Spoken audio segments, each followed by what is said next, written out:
Good day sa inyo mga katiktik. Mayroon tayo ditong Oppo A3. So naka Google account. Nanghihingi po siya ng Google account at ipapakita ko sa inyo kung paano nga ba ito iba-bypass. So una, idadial muna natin para makita nyo kung anong software version ng inyong hinahawakan. So ito yon. Punta tayo sa software version at ito yung ano niya, model number, at ito ay Android version 14 mga katiktik.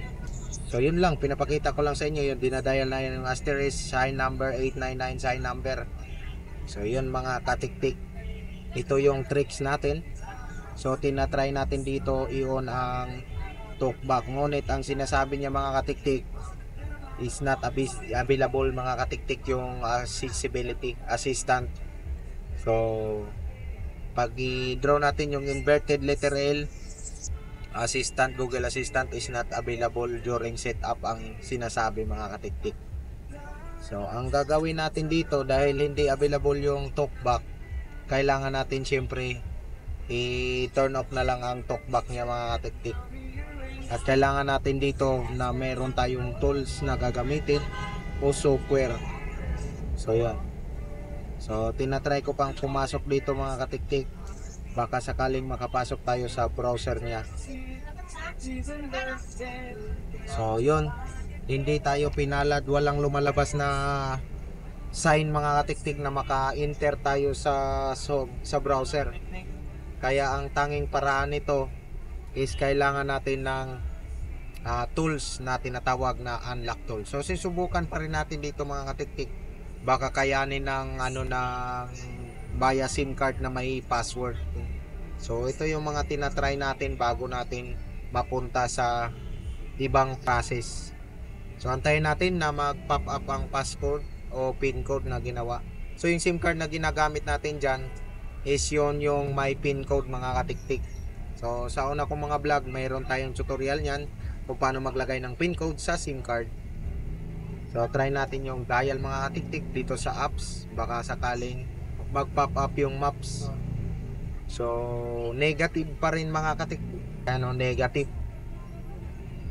Kaya sa mga vlog ko dyan na tutorial mga katiktik, yung lagi kong sinasabi na dapat panoorin nyo muna ang buong video bago kayo gumawa. Kasi kung hindi mo pinapanood yung video, gumagaya ka kaagad, baka kapag nagmali yung ating tutorial, mamagaya nyo din yung mali. Kaya sinasabi ko na panoorin nyo muna ng buo para alam nyo na kung ano yung dapat nyong gawin. Kasi hindi tayo dumadaan sa shortcut dito mga tiktik Ayun, may lumabas mga tiktik na maps, pero still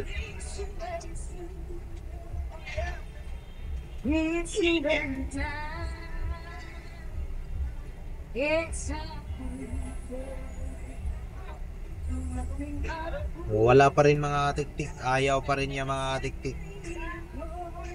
Yan. So wala, negative yung ganong process niya mga tiktik. So dahil dyan, kailangan nating i-open ang ating tool. So power off lang natin tong ating Oppo A3. Ayan, so power off. And then pindutin mo yung nito mga tiktik, volume down. Pupunta tayo sa recovery, volume down, and then power switch. Long press mo pareho mga tiktik. Pag lumabas yung Oppo na logo, bitawan mo yung power switch at i-continue mo lang pag hold yung volume down hanggang sa lumabas yung language yung mga tiktik. Yan, pag lumabas yung Oppo logo, bitawan mo lang. Bitawan mo yung power switch.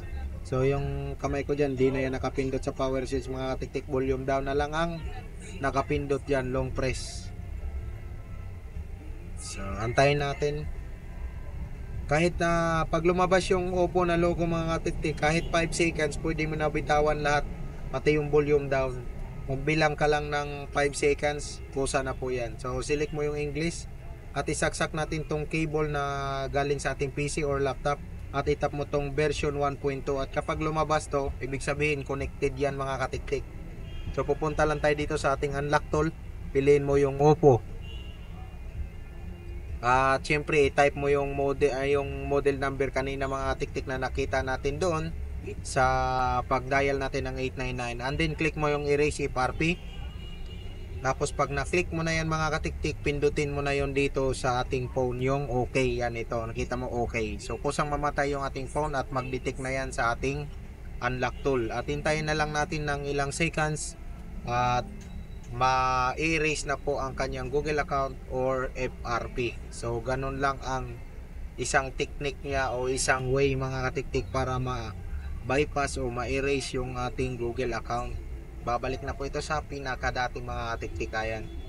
So rebooting, okay. So kapag hindi man mag-reboot ang yung Oppo, ilong press nyo lang yung power switch para mag-open. So kadalasan naman mga tiktik sa Oppo A3 is kusa na po yung mag-re-reboot ganyan, kusa na po siyang mag-open yung ating Oppo. So hintayin na lang natin na matapos or magbukas, at pagbukas nyo mga tiktik, isi-set up nyo na lang at hindi na po kayo hihingian yan ng Google account. So kung ikaw ay baguhan lang dito sa aking channel, huwag mong kalimutan i-like ang video na to kung ikaw ay natulungan. At syempre mag-subscribe ka na rin for more video tutorial mga katiktik. Ayan, kung gusto mo yung ganito. So maraming thank you sa panonood, at kung nakarating ka dito, pa-comment naman dyan sa baba mga katiktik na isa ka sa nakarating dito sa dulo. Okay, nagbubukas na po ang ating phone at i-set up na lang natin. No need to connect wifi mga katiktik. Yan, just set up lang, next skip hanggang makarating ka sa home screen. So ganun lang mga katiktik.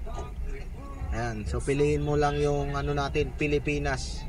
Ay, nasalpa ko pala mga katiktik yung SIM card na may pin code. Tanggalin ko muna. Remove natin to kasi di na natin kailangan yan. So piliin mo ang Pilipinas. Yan, Philippines. Yan. So set up mo na lang mga katiktik at papasok na po yan.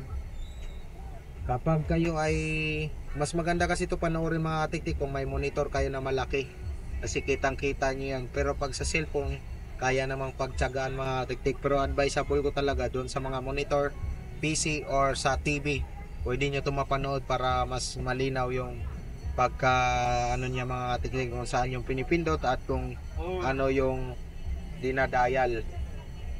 Ayan mga katiktik, maraming thank you ulit. This is your katiktik and this is Claire Vance. Yan, bugbukas na po ang ating phone. Bye bye at hanggang sa susunod ko na video.